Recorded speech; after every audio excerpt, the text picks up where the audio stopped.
Okay, hi everyone. We'll get started because there's loads of people in the webinar now. So it's great to see so many of you here, ready to learn about systematic reviews and how we can apply them to space medicine. My name is Zainab. I'm the engagement and social media team lead at UKSpaceLabs, and today's event is a collaboration between UKSpaceLabs and SGAC's Space Medicine and Life Sciences group. So a little background about why we actually put this webinar on. So systematic reviews aim to collect and synthesize data and information from other studies and present the conclusions, which assist researchers in understanding the current landscape of the area of research. It can also contribute to decision making in cases where the systematic review is about clinical sciences, for example. So they need to be unbiased and reproducible, which makes them great as an overview of a particular subject. And so in space medicine, it's a field that's quite new and developing, so there is a need for systematic reviews to give an overview of the field.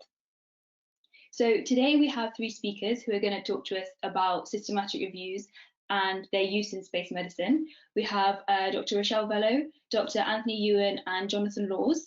And we're going to be hearing from them on the methodologies of systematic reviews and how we apply them to space medicine. So the structure of today's webinar is going to be firstly a talk by Anthony and Rochelle. Then we're going to hear from Jonathan about systematic reviews in space medicine, and then I will be giving a talk on the systematic review project, which is a really exciting project that students can get involved with to actually write a systematic review of their own.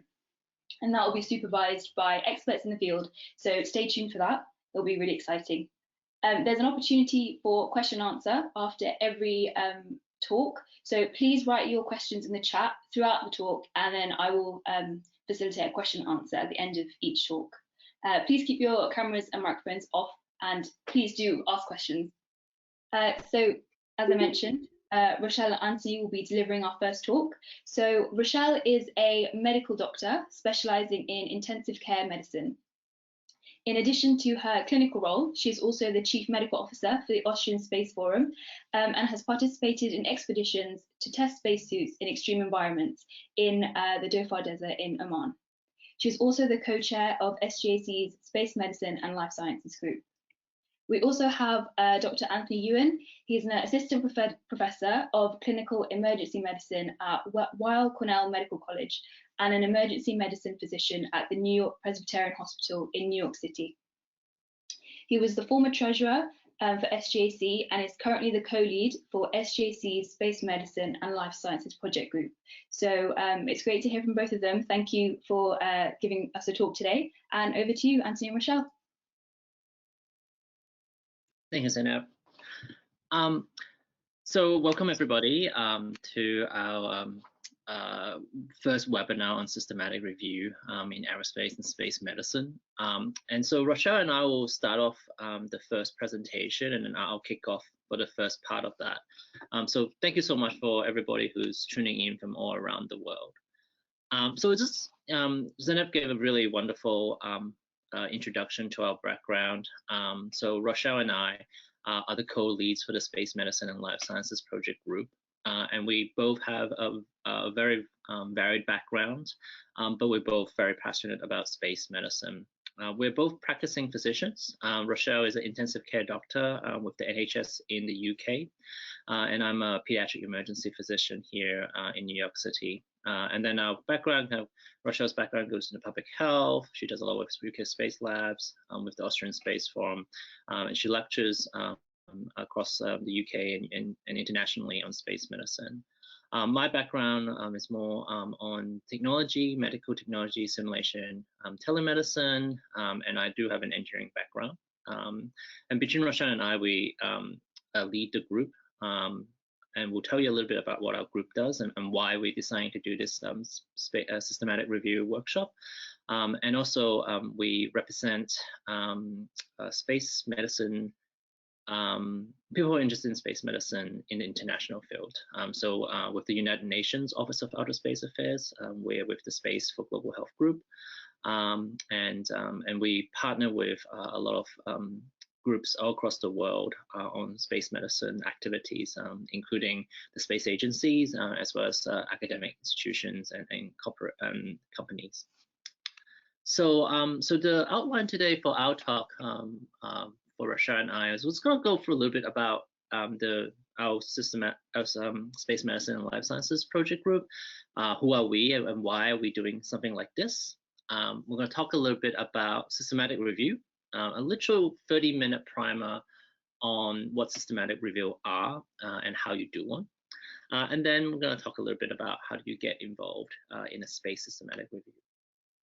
So first of all, SMLS. So Rochelle and I both co-founded the Space Medicine Life Science group because we were going to conferences all across the world, space conferences mainly, where there's a space medicine track somewhere. And we sit in those conferences and we looked at the presentations people give, and we often go, wow, you know, people are just doing kind of the same thing, but all across the world. What if people collaborated and worked together? Because we all are very passionate, obviously, about space and medicine and life sciences here. But I think we can achieve more if we work together all across the world. And we all have a limitation on our resources all across the world. And some people have some resources, and some people have access to other resources. And so we really see international collaboration as a mean of achieving those super difficult goals that, you know, and challenges that space medicine have for us.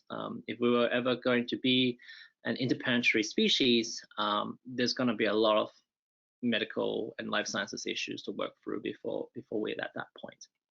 So this is why we have this project group.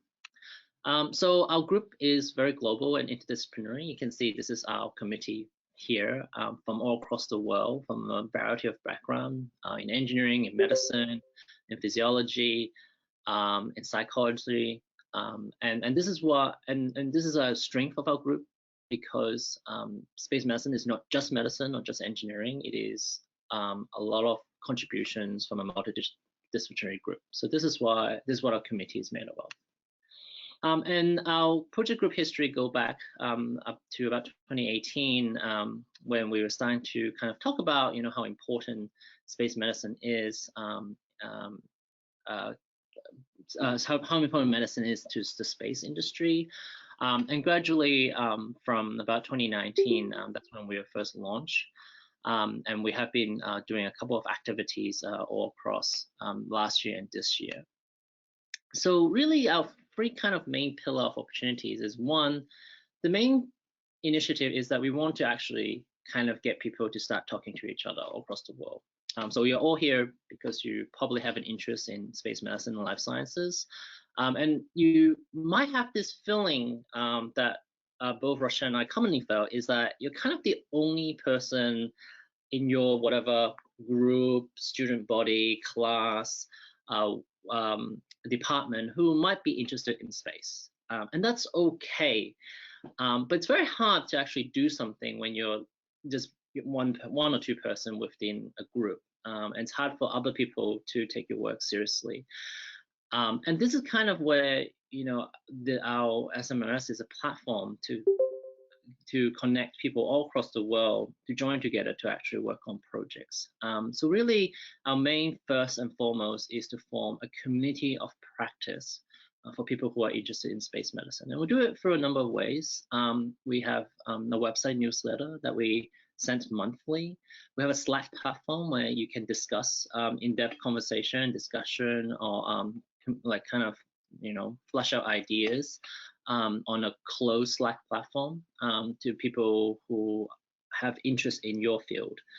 So this may be, you know, as specific as like astrobiology, or as broad as, you know, space medical risks.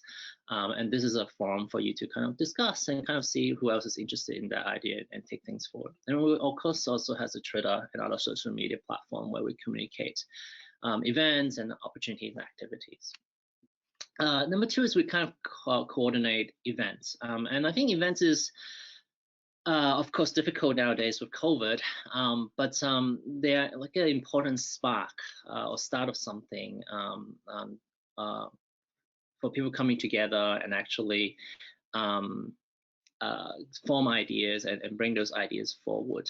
So we, alongside with SGAC, which is Space Generation Advisory Council, do a lot of space medicine stream or tracks or workshops alongside the main SGAC events. So this is where students and young professionals under 35 have a chance to actually meet people interested in space medicine, but also broadly across other space industry and talk about all things space. So we've done that with the European Space Generation Workshop, as well as the Space Generation Congress in 2019.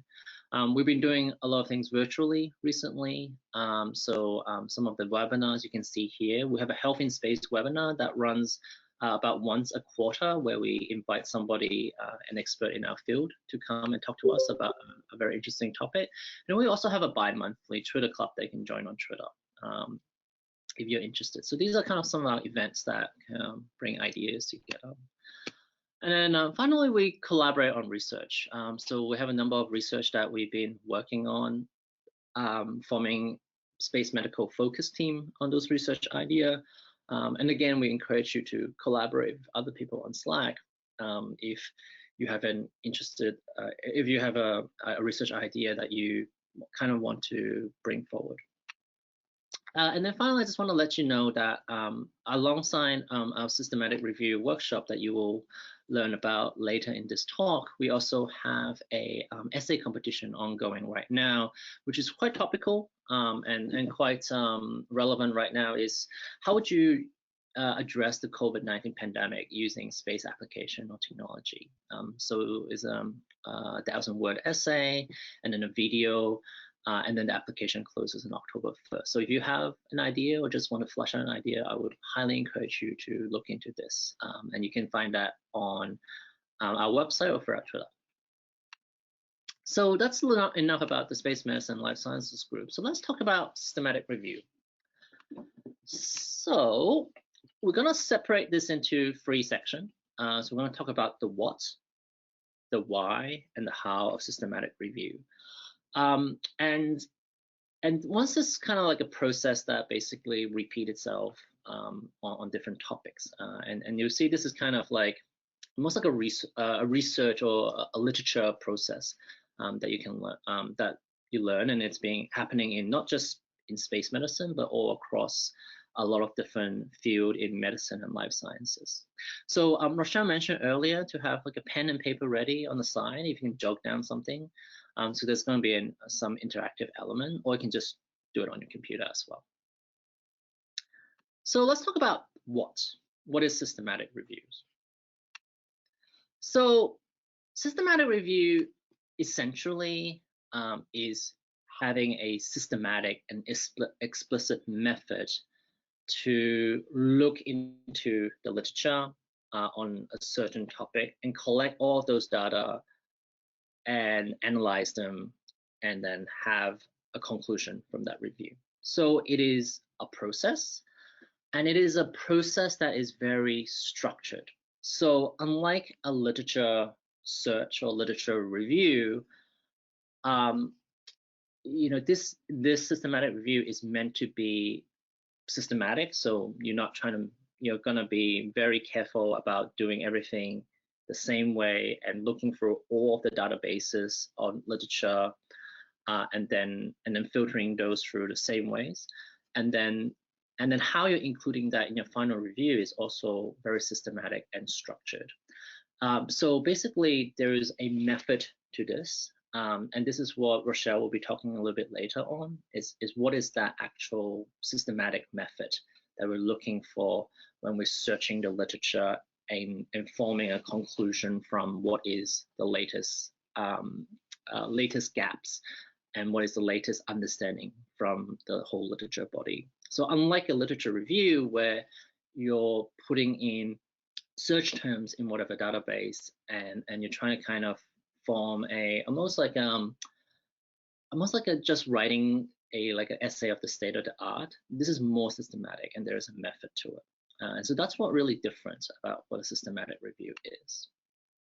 And it really kind of like started off with the Cochrane collaboration. So this is the bit where you can use your pen and paper.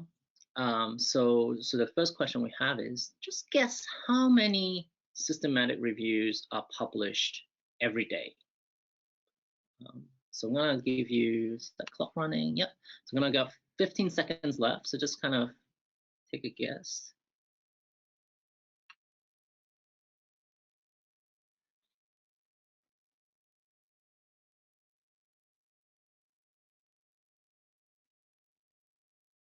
All right, 3, 2, 1. Okay.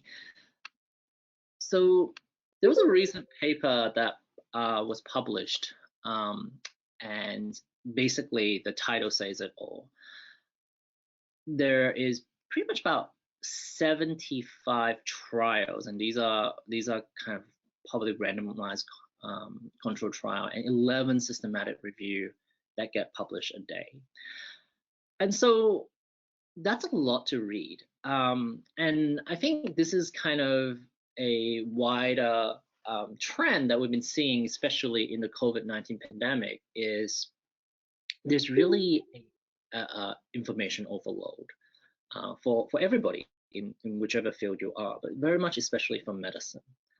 And nobody can really keep up with reading so many different trial reports and systematic review and even systematic reviews at the same time. And this is just to make a decision informed by evidence about what to do for your patients, or what to do for your life sciences research is actually incredibly difficult, because it really depends on how well you are able to keep up with the information that is being produced. And basically, before systematic review come along, you have to read what's called, or the primary literature or primary data. And that means reading each of the trial report one by one, and then understanding what's the weakness and the strength of each one, and what are the results, and trying to combine all of them together. And that is an extremely time-consuming task, and that really, for most people who basically just need the evidence straight up to inform what they need to do in their day-to-day practice, that is incredibly difficult to do. And definitely in the COVID-19 pandemic, we've been seeing an avalanche of information, and what's more, information that gets retracted sometimes, or changed because the information is just coming so fast. And so basically, systematic review is one of those process and tools that's being developed to try to help us synthesize that data better. So in terms of for space medicine systematic review, that's still quite a relatively recent thing. And in fact, systematic reviews itself as a process is a relatively young kind of process, really kind of founded in the 1990s. And Cochrane collaboration itself, which is the kind of gold standard for systematic review, was only founded kind of just in the early 1990s. And just to kind of dive into a little bit about Cochrane, so Cochrane was a way to kind of standardize how systematic reviews are done, and how literature should be best synthesized together. And again, it is all about the process. And just as a side thing, the first study that they published out of Cochrane was on, I think, if I remember correctly, was on surfactant use in premature neonates. And the actual logo of Cochrane is the forest plot from that study. So just as like an interesting thing.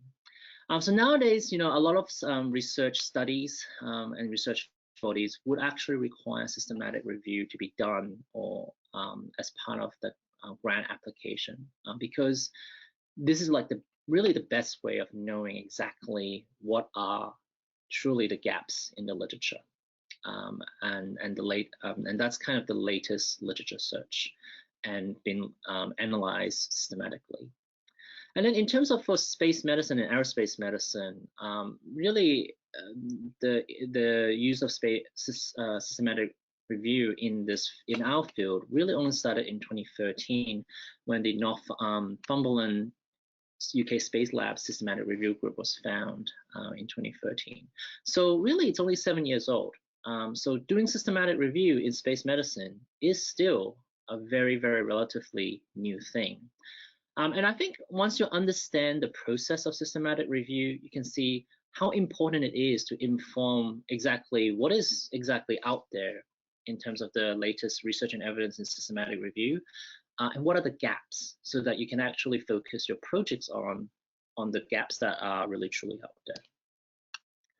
So now I'm going to hand over to Rochelle, who's going to talk about the why of systematic review.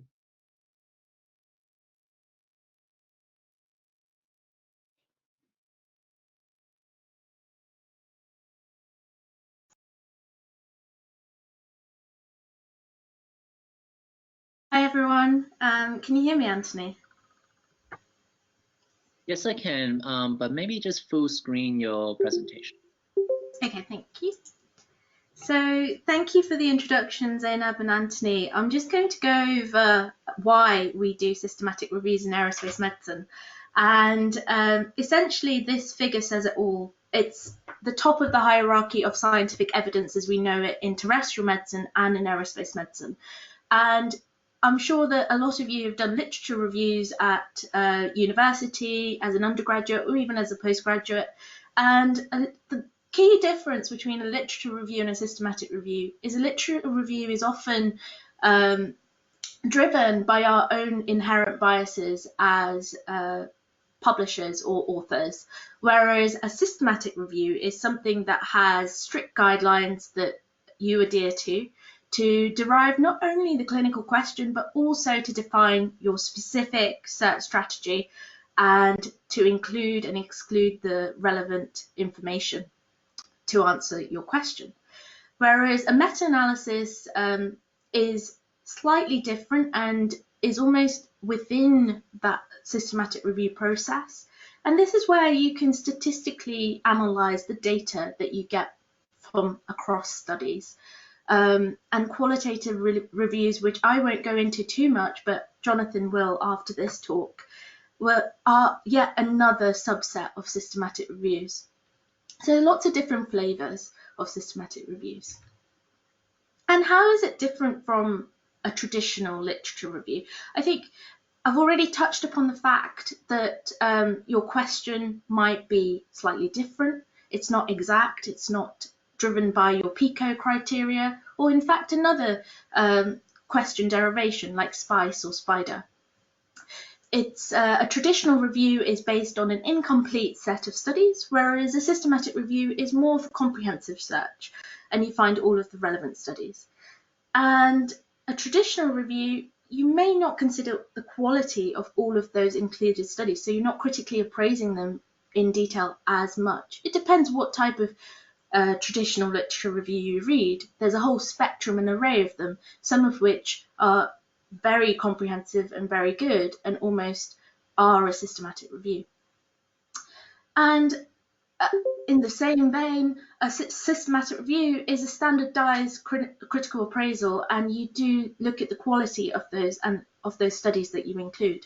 And your method should be transparent and reproducible, whereas sometimes in a traditional literature review, it's not quite clear about the search criteria, they're not in an appendix, you don't actually know how the authors arrived at that conclusion.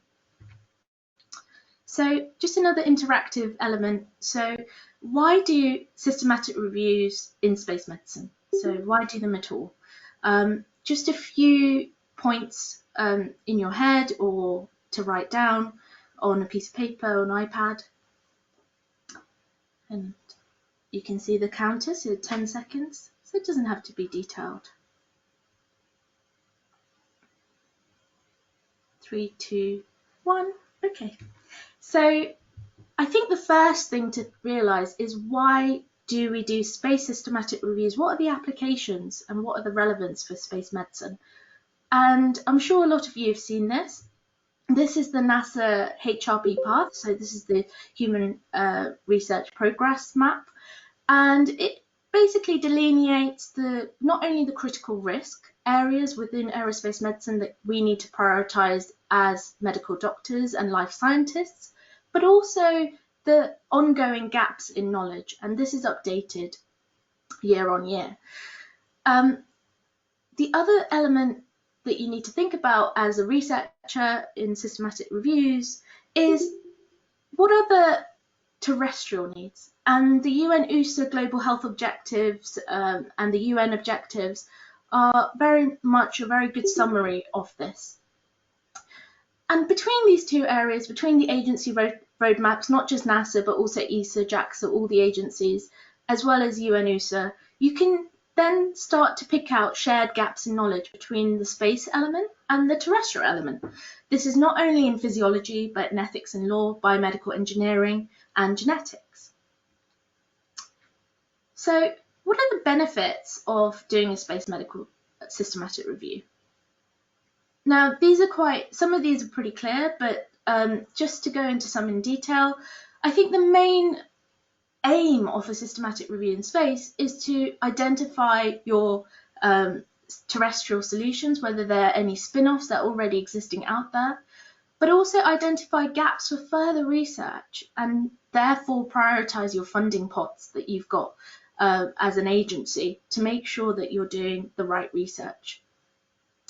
And ultimately, this will not only guide national and agency policy, but develop and generate guidelines so that you can inform yourself as an operational researcher and training. What I mean by this is you can then start to think about how the basic life science research applies to astronaut training in terms of, for example, for exercise physiology. And overall, as Zainab said right at the beginning, systematic reviews minimize the impact of bias and errors that are inherent within research, and they mitigate the need for further trials and facilitate your medical decision making. And ultimately, the aim is to have a Cochrane library for space and systematic reviews, which does not exist at the moment.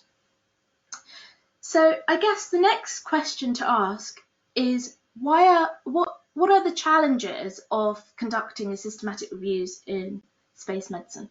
So I'll give you the rest of the time just to think.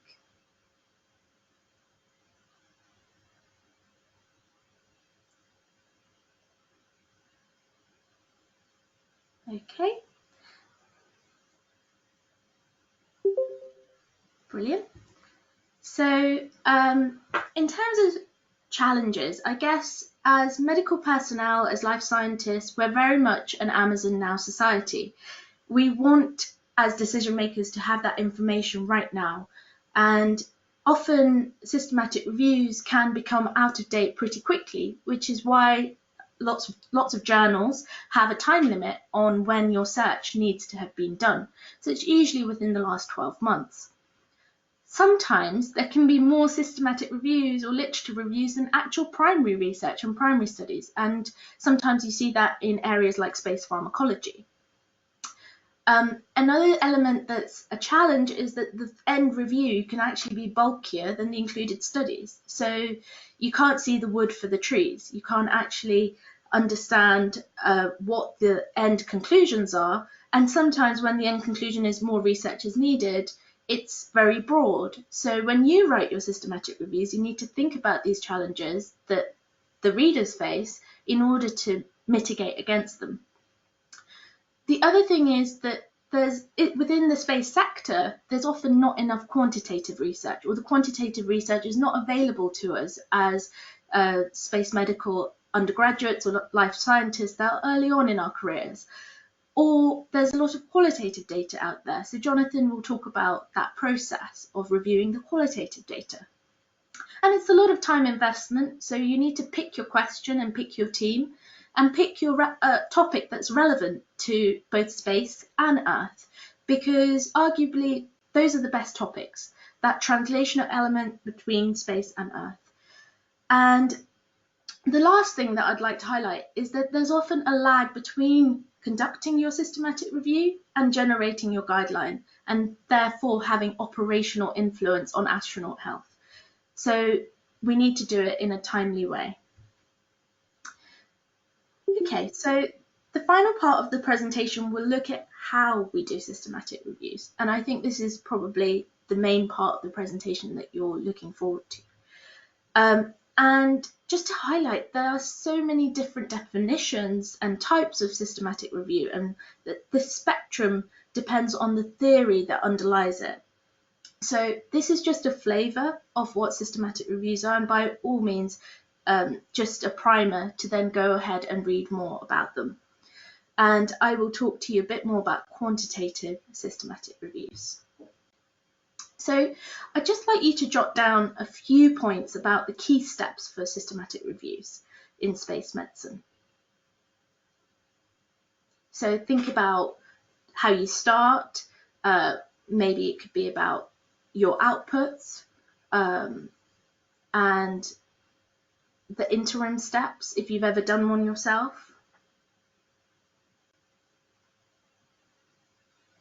Okay, right. So in terms of a systematic review, I always say to my students that a systematic review is like a recipe for a pizza. Everyone wants a different topping, and every systematic review that you read will be slightly different.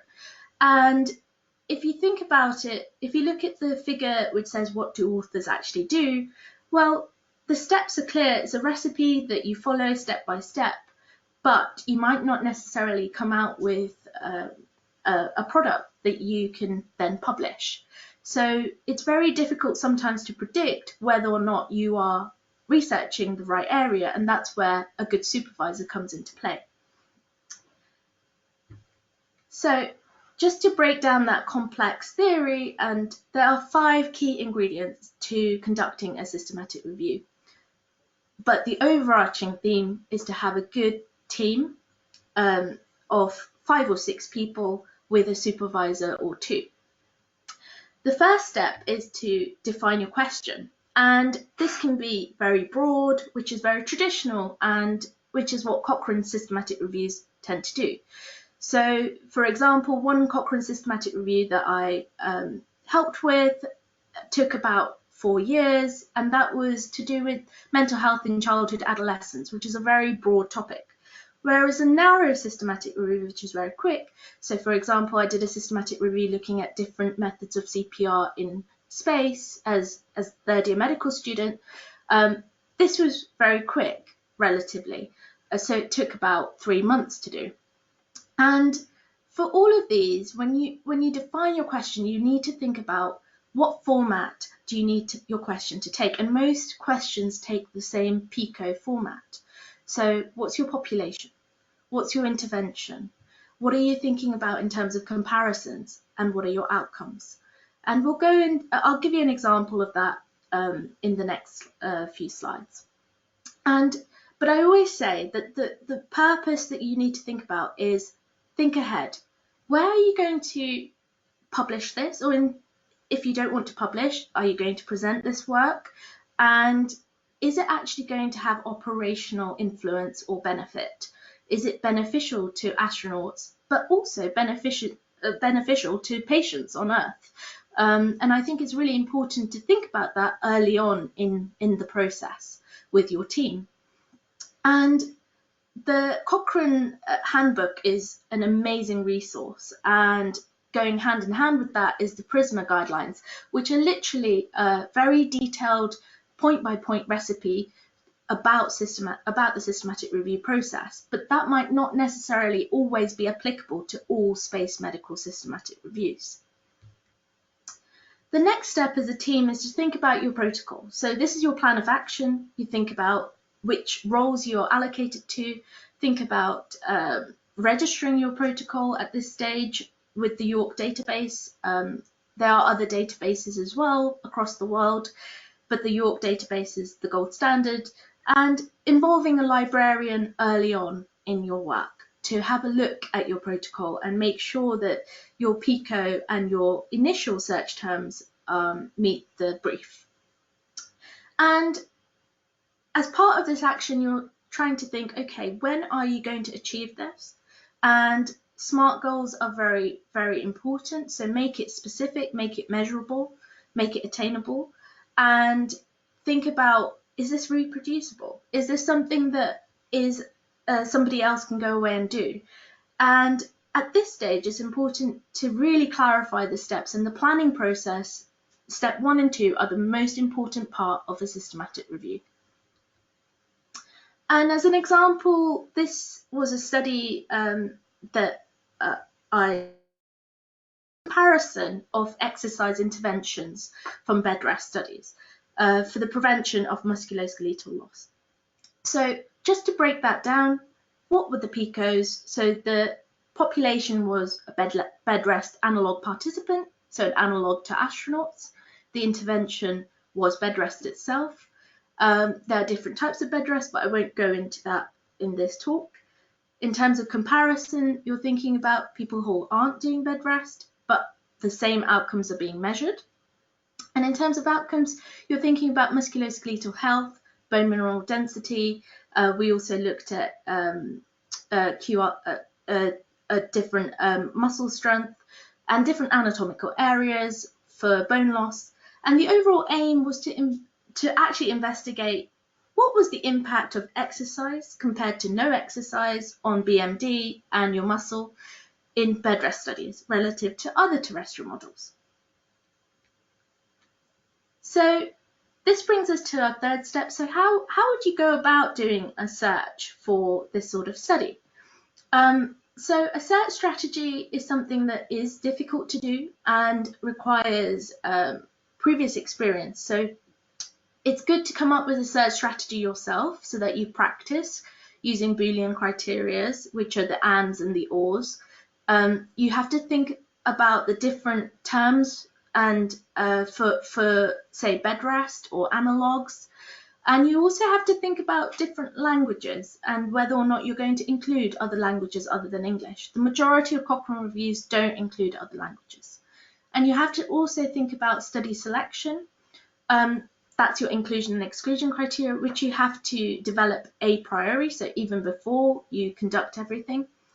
And you then have to think about how you would extract that data.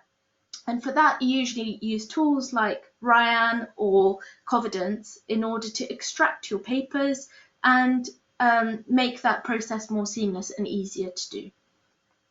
And overall, what you're doing is you're identifying all the studies in that area, you're selecting what's relevant for your PICO, and making sure that you've included and excluded the right studies. And at that's why multiple meetings with people are important. And at least 2 people need to be screening the studies, and 2 people need to be helping extract all that data that you need using a form that you've developed which captures your PICO. And as you can see for the bone mineral study, we selected 8 studies in total, and as you can see, they all have different outcomes and different interventions. And it's important to realize that within medicine, be it space medicine or terrestrial medicine, there's a heterogeneity between studies in terms of outcomes. And the fourth step is to think about how would you synthesize the data. So what data are you extracting? Is it qualitative? Is it quantitative? Is it integrated? Is it a combination of both? But the second part of data synthesis that sometimes is forgotten in systematic reviews is thinking about quality assessment of a study. And you can do this using a Cochrane risk of bias analysis framework or another framework depending on what type of study you're going to be looking at, whether it's qualitative or quantitative. And your ultimate purpose is to not only analyze the quantitative element, but also think about the quality of the study.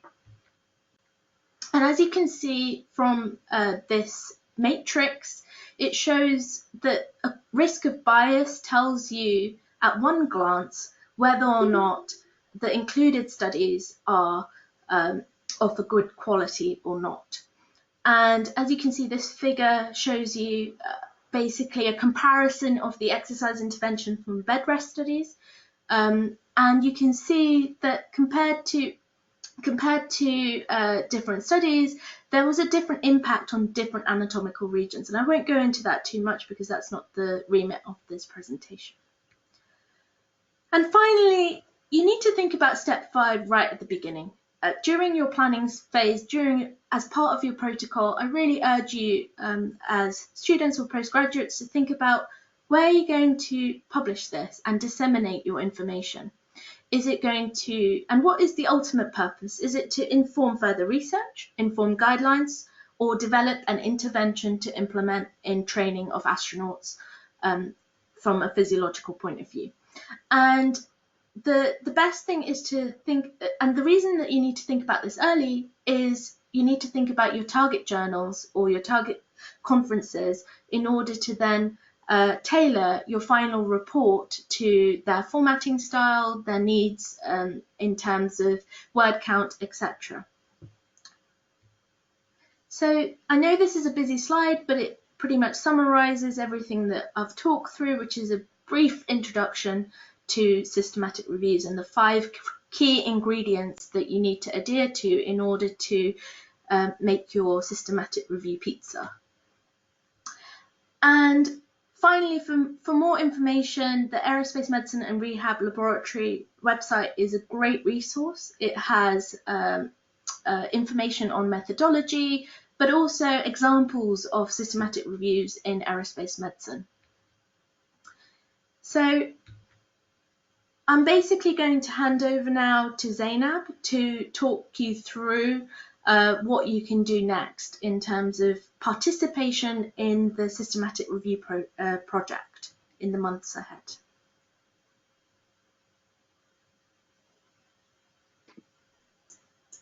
Okay, thank you both for that talk. That was really good. It was a good overview into what SGAC SMLS does, but also all the different components of a systematic review. I have one question for you, Rochelle. Are there any examples of systematic reviews that you would encourage us to read? So I would basically go to the Aerospace Medical Rehab Laboratory website, and there is a whole list of systematic reviews in aerospace medicine. But I would encourage you to read the Arjun Konda et al. Study in Nature, which is basically, and I can give you the link in the chat box.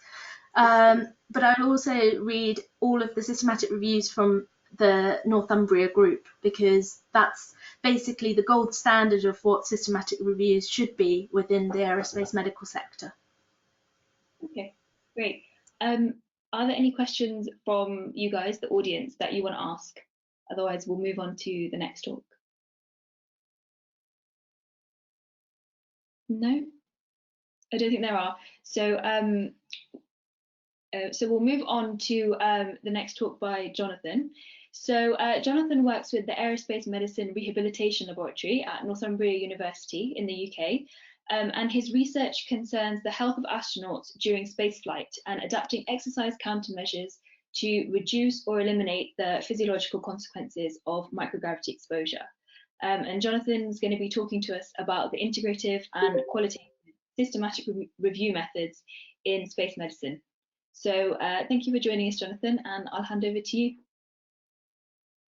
Thank you. I'm just going to share my screen, and then we should be able to get going.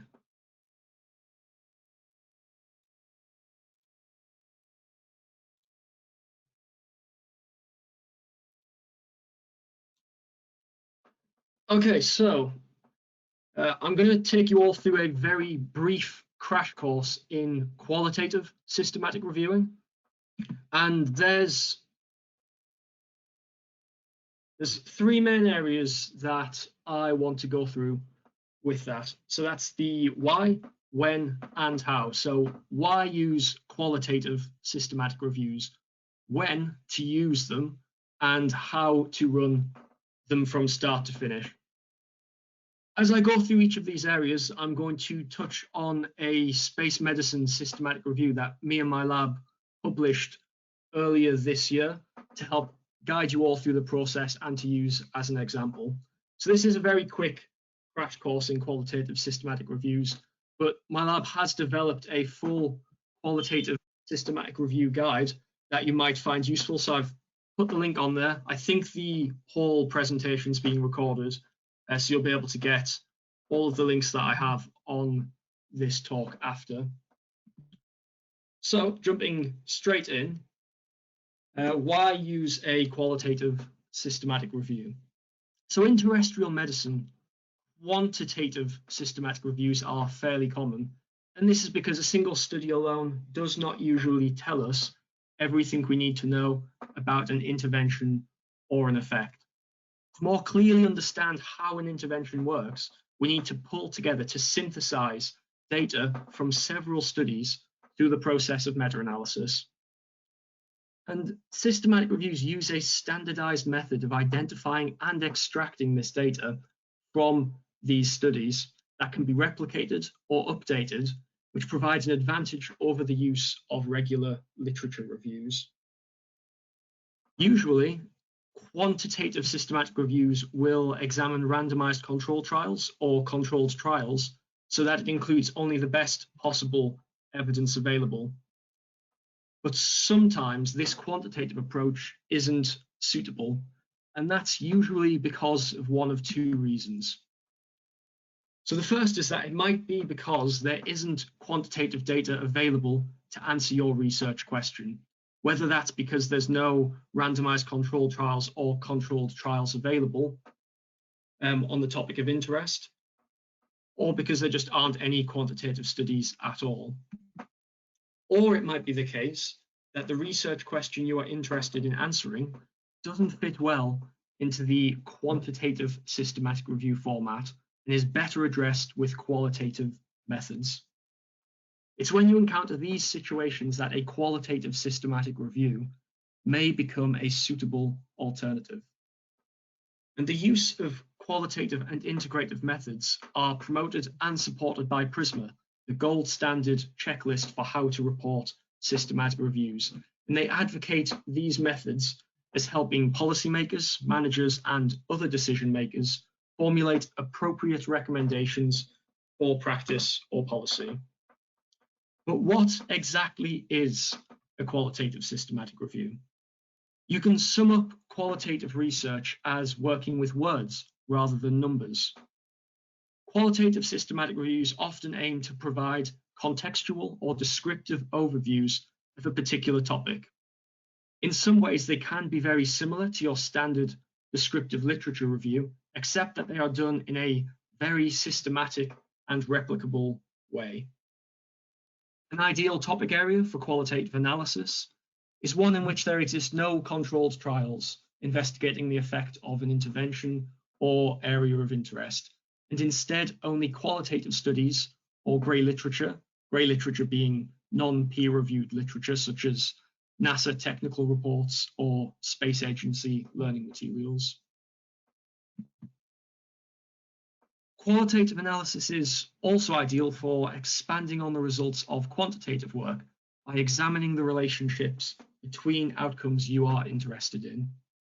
You may even decide to use both quantitative and qualitative methods in your systematic review, and that's known as an integrative review, in order to provide a more holistic approach to your analysis.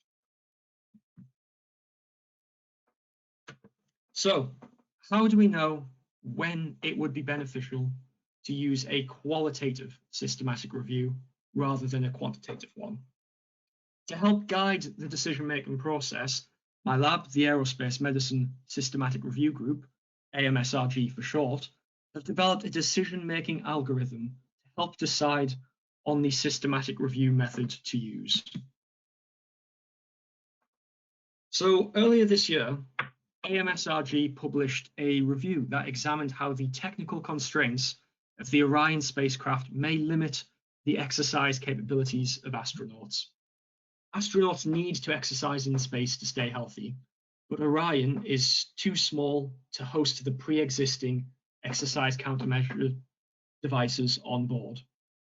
And there may also be other considerations that need to be taken into account. So what me and my team wanted to do was find out what exactly were the constraints of Orion that would need to be taken into account when designing a new exercise device that could be used within it.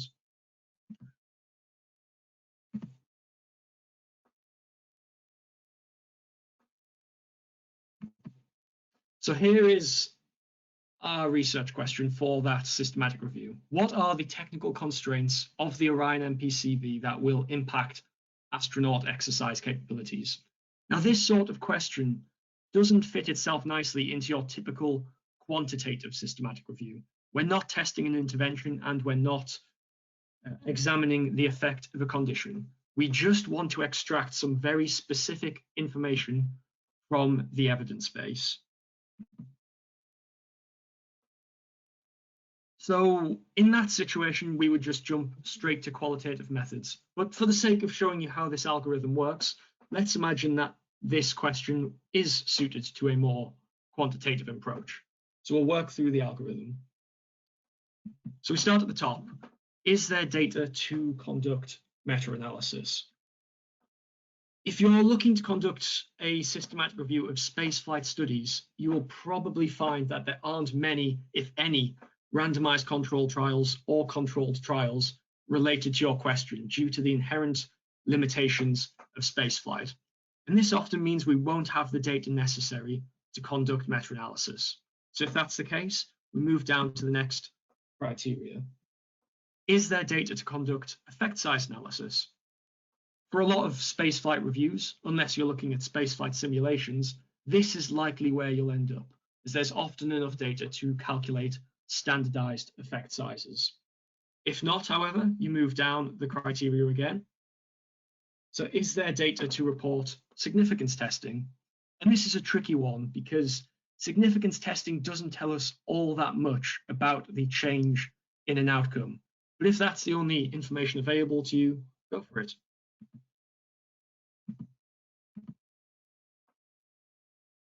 If even that data isn't available, you're left with the choice of conducting an empty review to provide evidence that primary data needs to be collected on this topic, or moving to a qualitative review. So in the case of the Orion review that my lab conducted, there were only sources of data that could be used to answer our question that were outside the realms of quantitative data. There were no randomized controlled trials or controlled trials. We just had grey literature such as NASA technical reports. And with qualitative systematic reviews, you can potentially pull data sources from a very large number of databases. So the data sources we looked at, they could be just brief mentions of the constraints of the Orion spacecraft from published papers, or they might have been more in-depth discussions from technical reports or other grey literature sources. But as a result, we knew that the question we wanted to answer would be best answered using a qualitative systematic review. So how do we actually run qualitative systematic review? For the most part, the process of running a qualitative systematic review is very similar to a quantitative review. So you develop your search strategy, you run the actual search, you download your results, screen them for your inclusion and exclusion criteria, and score them for risk of bias, just as you do in a quantitative review. And what I'm going to do is go through each of these areas and just highlight where they differ for a qualitative review. So starting with the development of your search strategy.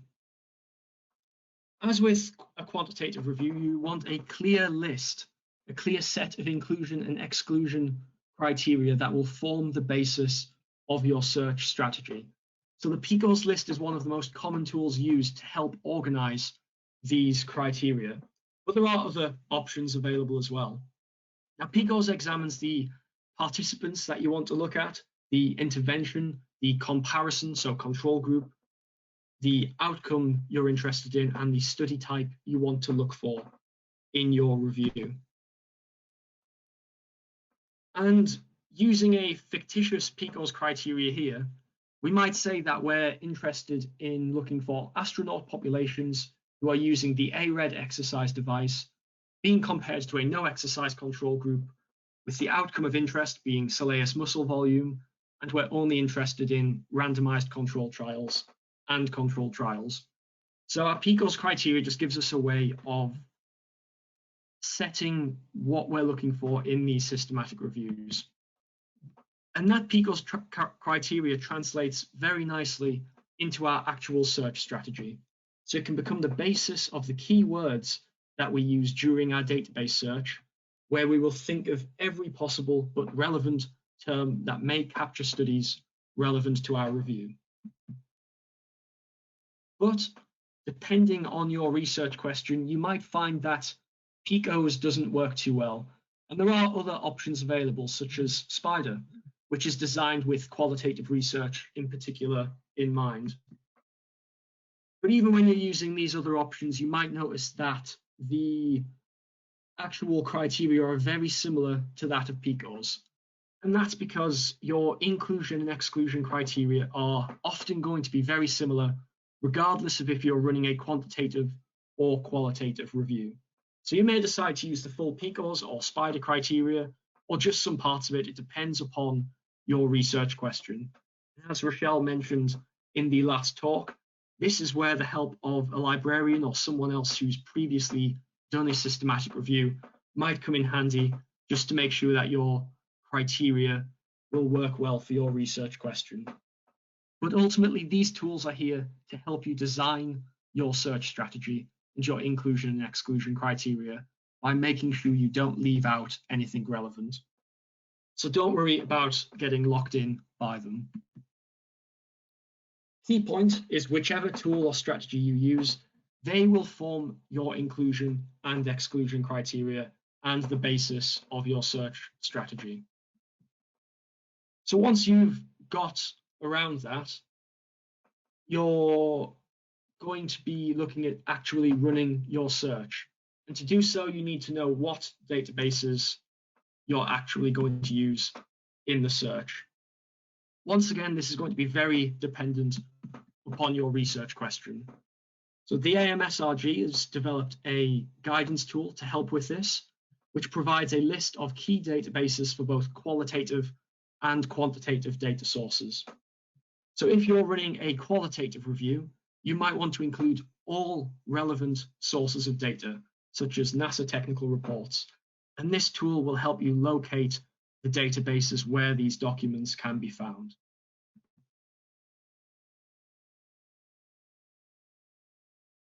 Next, we're going to be looking at the screening of your documents for your inclusion and exclusion criteria. This is where your PICOs, SPIDER, or alternative tool will come in useful again, as it gives you a clear criterion of what to include or not to include in your review. Now, I find it's best to start with the abstract and title of your downloaded documents in order to filter out any that are clearly irrelevant, or to include any that are clearly relevant to your review. Then, for documents that you're unsure about, you can get access to the full paper and examine it to see if it meets your PICOs criteria. And this process should always be done by at least 2 researchers who are blinded to the decision-making processes of the other. And this is just to help ensure the reliability of your screening. There's also free-to-use software available to make this process easier, such as Ryan, a link to which is here on the slide. And you also have some other options, such as Covidence, EndNote, or you can just do it manually using a table or spreadsheet. So whatever situation you're in, there's lots of different ways you can go about making the screening of your systematic review documents easier.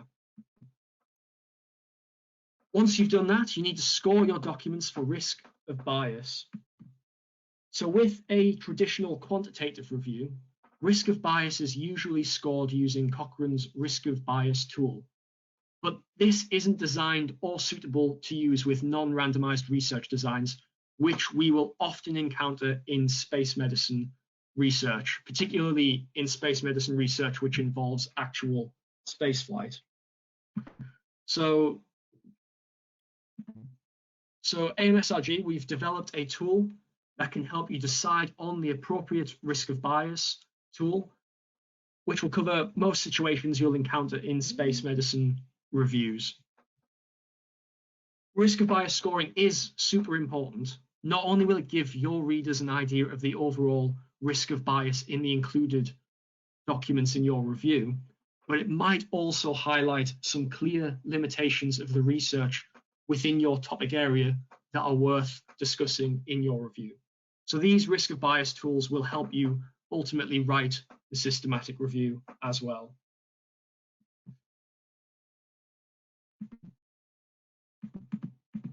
And finally, we're on to the analysis and write-up. So in a quantitative review, you would extract quantitative data relevant to your study to conduct meta-analysis. And a similar data extraction process happens in qualitative reviews. The main difference being that rather than extracting numbers, you're extracting portions of text that help to answer your research question. So in the case of the Orion review, we were interested in finding out what the constraints were of the Orion spacecraft that might hinder the capability of astronauts to exercise. And to guide our qualitative analysis, we used a process called thematic analysis. Now, thematic analysis involves a 6-step approach to the analysis of qualitative data. So step 1, you're just familiarizing yourself with the data. You're reading through each of the included documents so that you have a clear understanding of their content.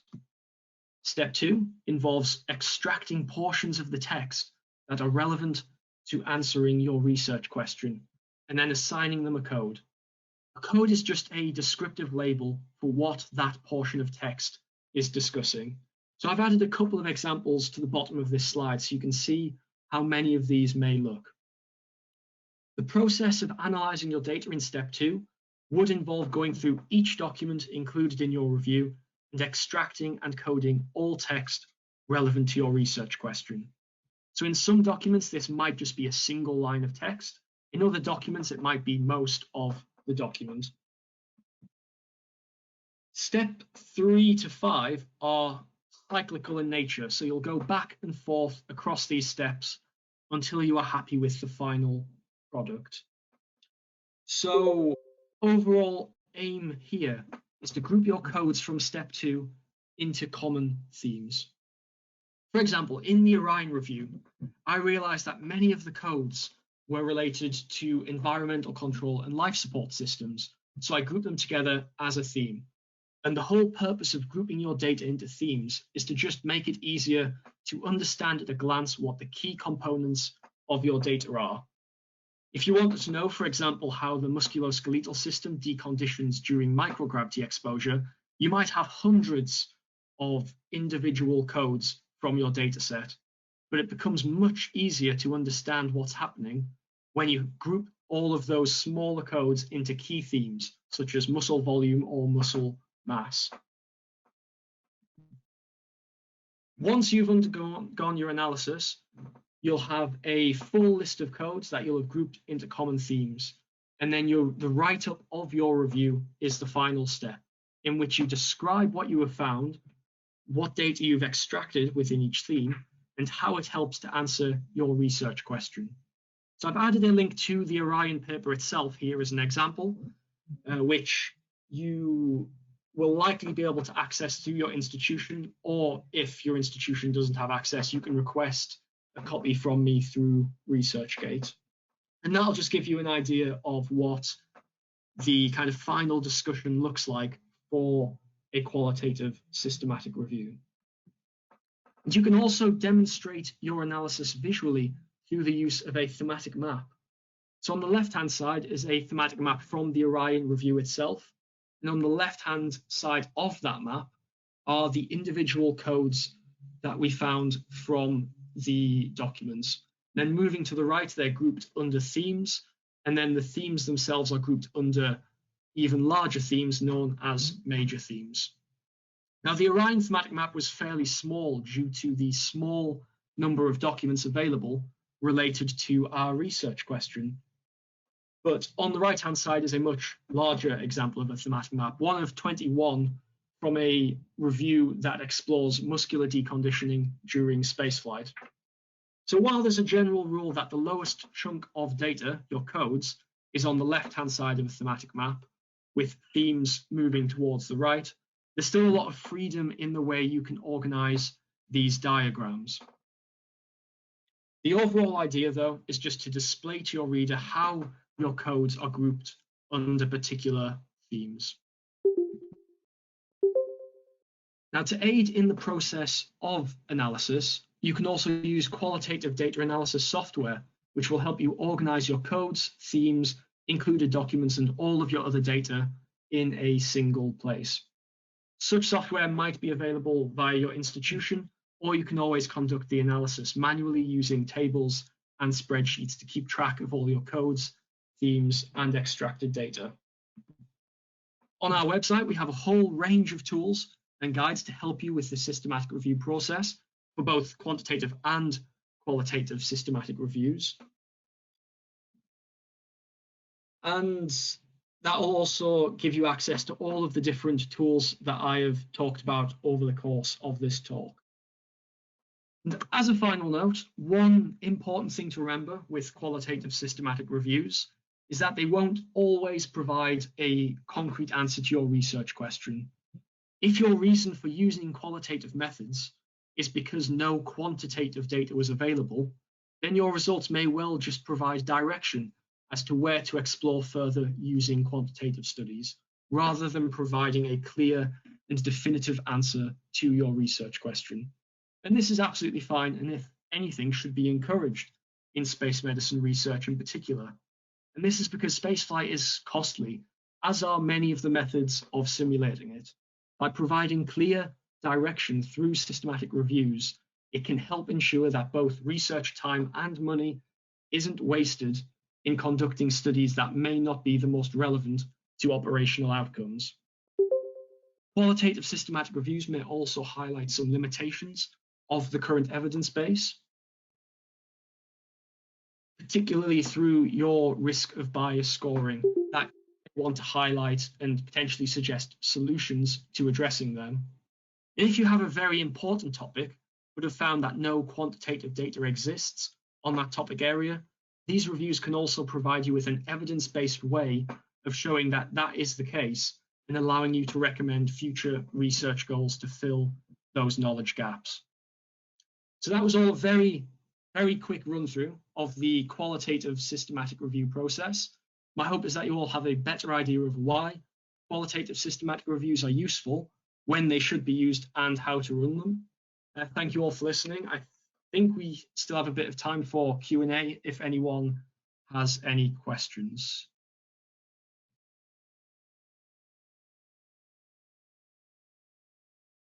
Thank you, Jonathan. That was really interesting to hear about the qualitative aspect of systematic reviews, and especially the Orion paper. I've got one question here for you. You mentioned in your talk that you use thematic analysis to analyze the data. Do you have a reason why you chose this over other methods? Yeah, so there are quite a few different methods for analyzing qualitative data.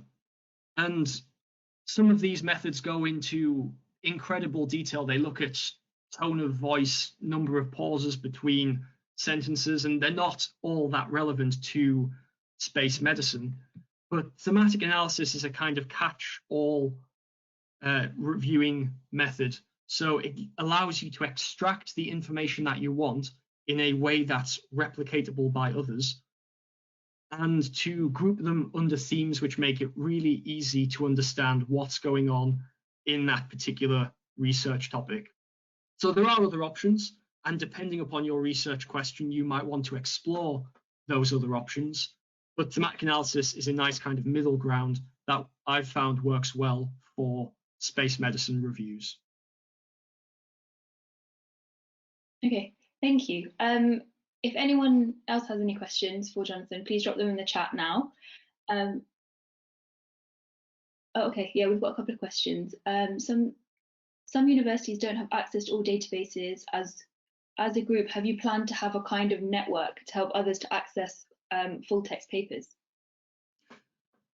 Yes, that's a very kind of interesting area to go into, because a lot of these papers, and it's not kind of just spaceflight, it can be other areas as well of terrestrial medicine, do get locked, unfortunately, behind paywalls. And we are trying our best to find ways to make those areas accessible, you might remember in Rochelle's talk, she suggested that we need a Cochrane database of all space medicine sort of studies and reviews. And that's one of the things that my lab, the Aerospace Medicine Systematic Review Group, is working on. It is a massive project, however, to kind of try and get all of those papers into a single database to get around situations like other database pair walls. So it may well be a very distant future situation for that. However, you can usually still access a lot of the relevant databases without any sort of university subscription. And if you're planning on using qualitative reviews, where you might be looking at grey literature, quite a few of the space agencies have their own databases with their own technical documents that you can access, which we've listed on our methods tool. Hi, it's Anthony. I just want to add to Jonathan's answer there. His answer is exactly quite comprehensive. The other way of also to kind of help, especially if you don't have access to the database and you do need that paper, is to ask people. I have myself actually found papers for other for colleagues and for collaborators for our Slack discussion channel,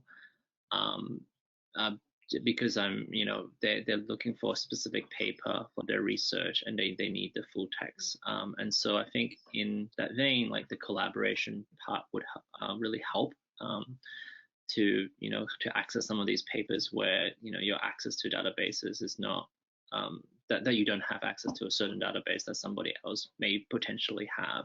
And this is also especially important in the grey literature as well. Yes, and I think just to add to what Anthony was saying, it's good to have a team of people across different institutions, and that's what SMLS is trying to be this institution which can share data. And yes, not everyone can access things, and I can't access some things, so ask Anthony, etc. If you have, I think somebody's just, Dr. Rahul has just actually said as well, and has read my mind, that a lot of the papers are in AMHP. So if you have access to asthma, then you can also access the journal. So there are ways around for free and open access, but hopefully more papers will become open access in the years ahead. Thank you, everyone, for that. We've got another question here from Alyssa. She says, will there be an effect if you use quantitative or the qualitative method? I think that's for Jonathan. So that's quite a broad question. I'm not sure if you're referring to a specific effect on bias, for example. Just kind of going off what you've put there. Qualitative methods are to some extent inherently subjective. So when I talked about creating themes earlier, two researchers could look at the same data set and they might come up with different names for those themes, or they might think that it's better to group that data in a different way. So there's an effect there, so to speak, in that different researchers might see there as being different ways of grouping together those different bits of data. But the underlying data that is based upon, the extracted portions of text, would be the same across every researcher, assuming that they've managed to get all of the same documents in their systematic search. Thank you. We've got another question here. How many studies will be sufficient for the qualitative systematic review, or where is the sample limited? Okay, so with qualitative work, it's not like quantitative research where the more the merry. With qualitative work, you're looking more to achieve what we call data saturation. So when there's no new information kind of coming up, I suppose a good way to think of it is if you have 10 papers which all say the exact same thing, it's not going to make much difference if you then have another 10 which all say the exact same thing. You're just aiming for as many papers as you can get which provide new information. And with systematic reviewing, you usually end up with a very large amount of studies anyway. So the amount of studies you include will often be chosen for you by the search strategy you've used. So you wouldn't stop including studies at any particular point. You just go until you've had a look through all of the documents that meet your criteria. But if you have 10, it's not going to make much of a difference having 11 or 12 if they all say the same thing. Thank you, Jonathan. If there's any more questions, please drop them quickly. Otherwise, we'll move on. Yeah. I think there was one other just further up about the database we're collecting. So most of the papers in aerospace medicine are published in Aerospace Medicine and Human Performance. Does this mean that the database we are developing will have the entire library of studies? And are these papers restricted to the ones published in US or global aerospace medicine research? Is also being considered to institute this database. So putting together this database is still very much in the early stages. There's a lot of tricky kind of problems there with copyright, for example. We can't just sort of stick a load of final published papers into a database. But the overall idea will be getting every paper that we can that's involved in space medicine and adding it to this database. In some cases, they might be preprints if we can't get access to the full paper for whatever reason. But the overall idea is to have in one place everything that's being compiled on space medicine.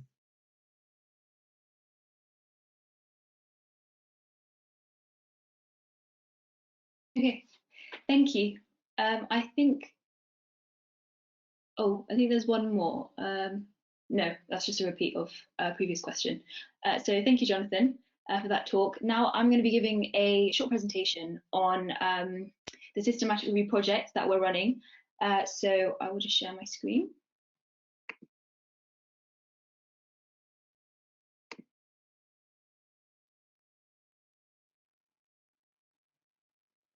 Okay, so I've seen a few people have joined since the beginning. So my name is Zainab.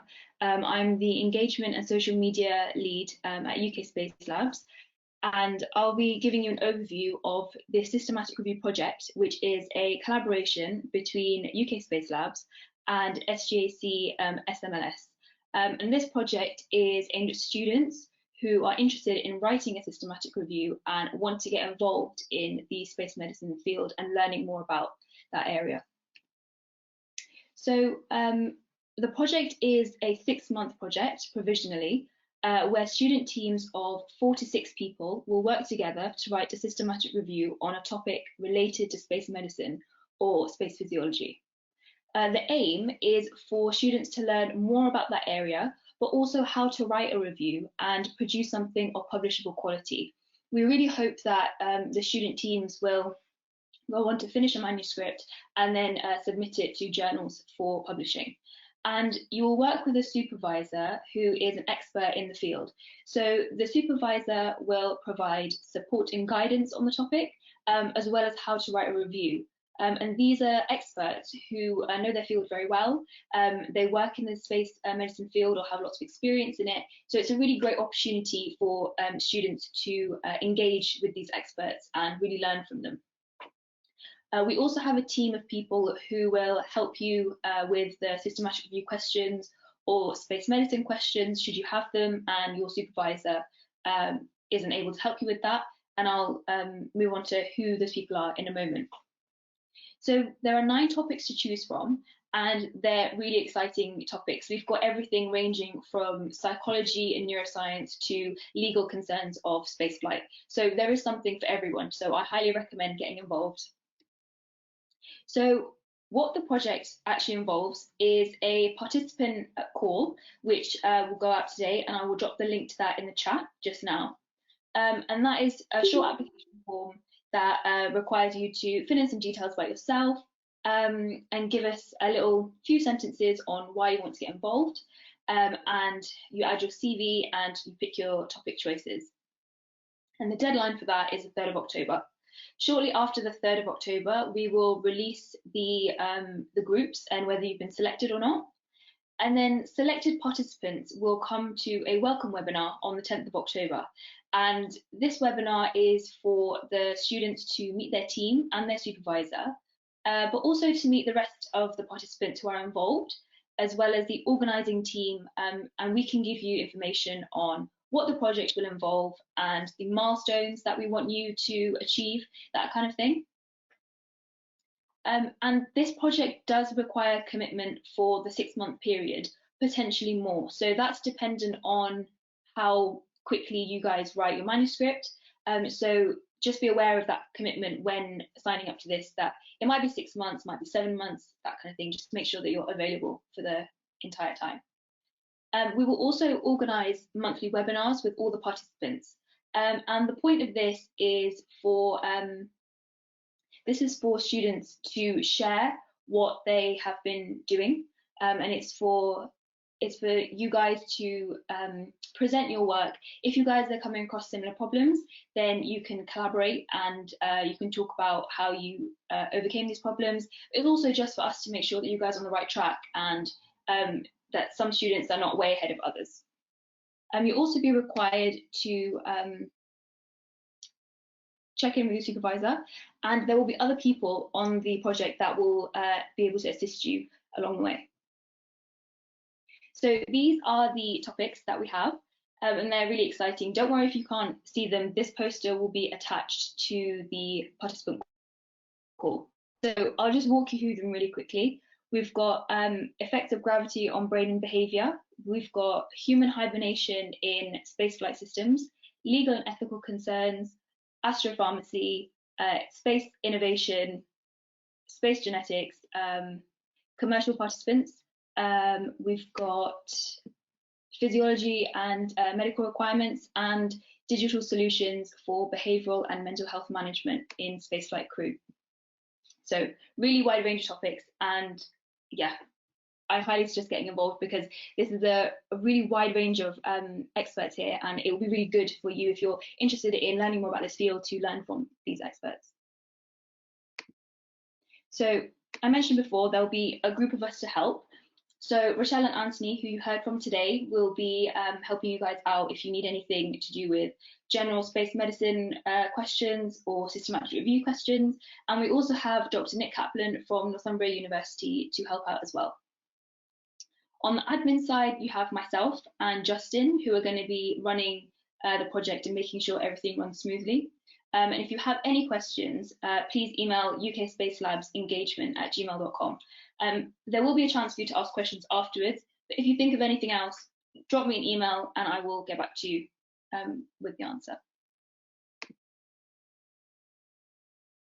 So how do you actually get involved? So the link is here, but I'll also drop it in the chat. These are screenshots of the form that you need to fill out. It's a very short form, nothing too serious. You can see here that you've got the titles, and if you press those, drop down, you'll have a abstract of the entire project that you'll be able to read and decide which project you would like to do. Then give your contact details, your academic level, your institution, and also we want a very small bit of information about why you're interested in the topic. So this is just a chance for you to tell us, okay, have you got experience in writing systematic reviews? Have you got experience in space medicine? That kind of thing. And it's just going to be used to understand why you want to get involved, but also for us to put you in groups, because we want these groups to be really multidisciplinary. And so we want people with a lot of experience to be with people who haven't got as much experience, so you can work together and share your skills. And then you need to attach your CV as well and choose 3 topics which you would like to be involved with. We're asking you to submit 3 just in case 1 or 2 is oversubscribed. And obviously it depends on availability which topic you get. And then the deadline for this is the 3rd of October. So that's a very brief overview of the project. If you have any questions, please drop them in the chat. I will try and answer them. And if you think of any more, please email UKSpaceLabs-engagement@gmail.com. But also please drop any questions you have for Rochelle and Anthony as well in general. Yeah, so thank you. I'm just gonna read the chat now.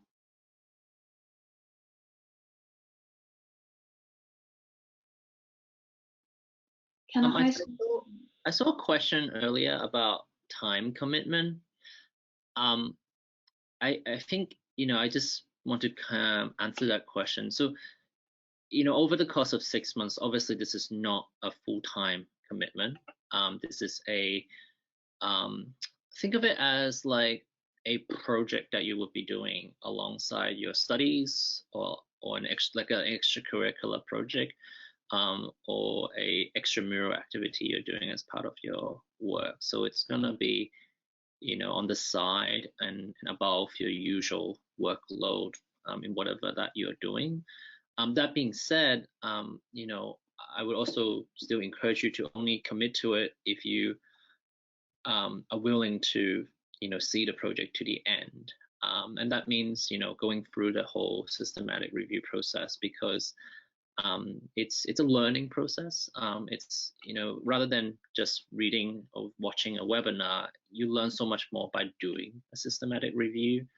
And we're really hoping that a lot of these topics, that these projects will end up being published. So hopefully this will add to your publication list and really kind of kickstart, your career, or your career in space medicine research. And I think we really want to see more people start up as, doing systematic review in space medicine.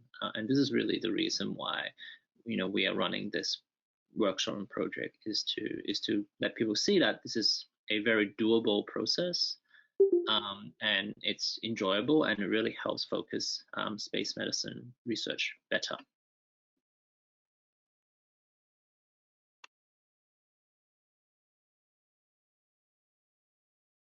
Sorry, I'm just reading the chat. If there's any other questions, please drop them. Yeah, so will there be sessions available in the future? And is there a chance to attend next year? So basically, this is a pilot version of the systematic review project. So what we're going to do is run this, see how it goes, and then hopefully next year, year after, if it goes well and it's successful, then we will try and continue running it. So if you're not chosen this time, please keep an eye out with SGAC and labs, and we will advertise it if it's available again. But we do, because we have 9 topics and we have space for about up to 6 people on each topic, there is a possibility that you will get chosen. So please just tell us why in the application form and attach a really good CV, and yeah, but it will be available afterwards, hopefully.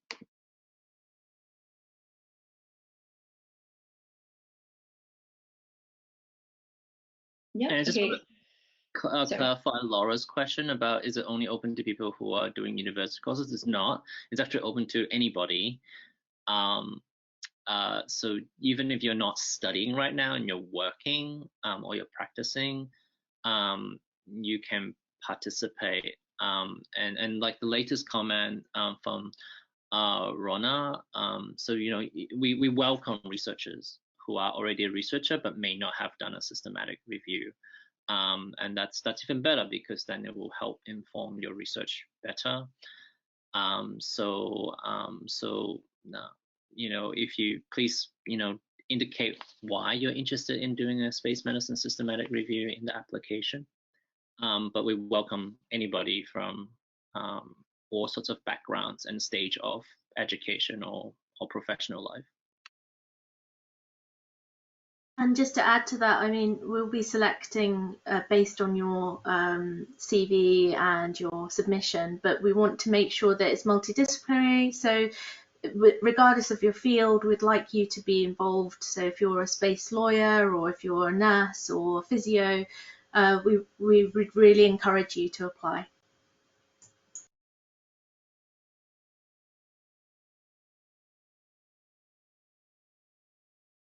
Okay, if there's any other questions, drop them.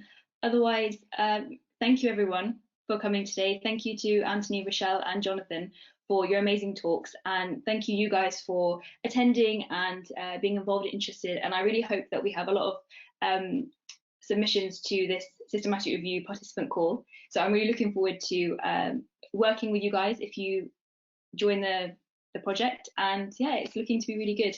Thank you very much. Thanks everyone. Thank you. Thanks, everyone. Bye.